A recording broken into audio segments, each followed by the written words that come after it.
Assalamualaikum warahmatullahi wabarakatuh.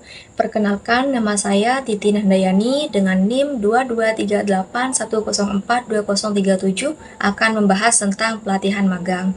Seperti yang kita ketahui bahwa pelatihan itu merupakan suatu proses di mana seseorang atau sekelompok orang memperoleh pengetahuan, keterampilan, dan pengalaman yang diperlukan untuk melakukan tugas atau pekerjaan tertentu. Ini bisa berupa pelatihan formal di lembaga pendidikan atau pelatihan informal di tempat kerja. Tujuan pelatihan adalah untuk meningkatkan kompetensi dan kinerja individu ataupun tim. Nah, jadi pelatihan magang merupakan program di mana seseorang yang disebut sebagai magang bekerja sementara di sebuah perusahaan atau organisasi dengan tujuan untuk memperoleh pengalaman praktis dan pemahaman lebih dalam tentang pekerjaan di bidang tertentu. Magang biasanya merupakan bagian dari pendidikan atau pelatihan formal, di mana magang belajar secara praktis tentang pekerjaan yang berkaitan dengan bidang studinya. Selama pelatihan magang, magang dapat mengamati, belajar, dan berpartisipasi dalam tugas-tugas yang sesuai dengan bidang yang mereka pelajari, sambil mendapatkan bimbingan dari para profesional yang lebih berpengalaman. Selanjutnya yaitu ada beberapa kriteria isi kurikulum pembelajaran magang. Yang pertama, validity atau kebenaran. Validitas isi kurikulum pemagangan merujuk pada sejauh mana konten dan materi yang diajarkan dalam program magang sesuai dengan tujuan dan kebutuhan pelatihan. Validitas ini penting karena memastikan bahwa magang benar-benar mendapatkan pengetahuan dan keterampilan yang relevan dengan bidang mereka dan akan membantu mereka dalam karir masa depan mereka. Yang kedua yaitu relevance atau keterkaitan. Kriteria relevansi dalam kurikulum pemagangan adalah faktor-faktor yang menentukan sejauh mana program magang tersebut sesuai dengan kebutuhan dan tujuan yang diharapkan.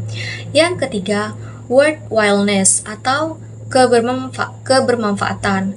Kriteria worthwhileness ini dalam konteks kurikulum mengacu pada sejauh mana kurikulum tersebut dianggap berharga atau bernilai oleh peserta dan pemangku kepentingan lainnya. Yang keempat yaitu needs atau kebutuhan. Adalah faktor-faktor yang menentukan sejauh mana kurikulum tersebut memenuhi kebutuhan dan tuntutan peserta magang serta industri ataupun bidang tertentu. Yang kelima, balance atau keseimbangan. Keseimbangan dalam kriteria kurikulum pemagang merujuk pada upaya untuk mencapai kombinasi yang tepat antara berbagai elemen dalam kurikulum sehingga memastikan program magang efektif dan komprehensif. Yang keenam, breadth and depth, yaitu keluasan dan kedalaman. Keluasan dan kedalaman dalam kriteria isi kurikulum pemagang mencerminkan sejauh mana materi dan pengalaman magang mencakup berbagai aspek dalam bidang tertentu. Selanjutnya, komponen pembelajaran magang. Yang pertama yaitu belajar modul mandiri.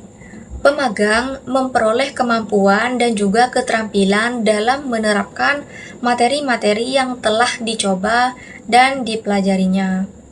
Yang kedua yaitu sumber belajar. Sumber belajar, bahan-bahan tertulis, media, dan sumber pembelajaran, namun orang yang ahli atau terampil yang selalu membimbing peserta. Yang ketiga yaitu praktik kerja. Program pembelajaran magang profesional secara khas memiliki suatu penekanan yang kuat terhadap pengalaman yang berorientasi pada kerja. Yang keempat yaitu strategi personalisasi meningkatkan kemampuan kognitif warga belajar secara individual, yaitu individualisasi pembelajaran yang mencakup respon-respon terhadap perasaan pribadi. Yang kelima yaitu fasilitas. Kelengkapan fasilitas sarana dan prasarana pembelajaran, terutama alat-alat praktik yang mendukung terhadap materi pembelajaran, merupakan kunci utama bagi tercapainya keberhasilan proses pembelajaran. Dan yang keenam, fasilitas komunikasi. yaitu suatu cara penyebaran informasi yang dilakukan secara terorganisasi. Maka saluran-saluran komunikasi yang khusus dan dapat dipahami pemagang atau warga belajar merupakan fasilitas yang sangat diperlukan. Selanjutnya, kriteria isi kurikulum pembelajaran magang. Yang pertama yaitu ada perencanaan, kemudian yang kedua ada pengorganisasian, yang ketiga yaitu penggerakan, yang keempat yaitu pembinaan, kemudian yang kelima yaitu penilaian, dan yang keenam yaitu pengembangan. Selanjutnya yaitu partisipasi warga belajar atau pemagang dalam pengelolaan pembelajaran. Di antaranya yang pertama, membentuk kelompok belajar menjadi kelompok kecil. Yang kedua, melatih agen sebagai fasilitator. Yang ketiga, melatih fasilitator sebagai pemimpin partisipatif. Yang keempat, pengalihan tanggung jawab kegiatan secara berangsur. Yang kelima, interaksi dijalin dalam kerangka hubungan yang non-hierarkial dan demokratis. Yang keenam, kegiatan merupakan integrasi antara aksi dan juga refleksi. Yang ketujuh, tumbuhnya kesadaran diri atau self-reliance. Yang kedelapan, meningkatkan kemandirian bidang sosial, ekonomi, dan atau politik.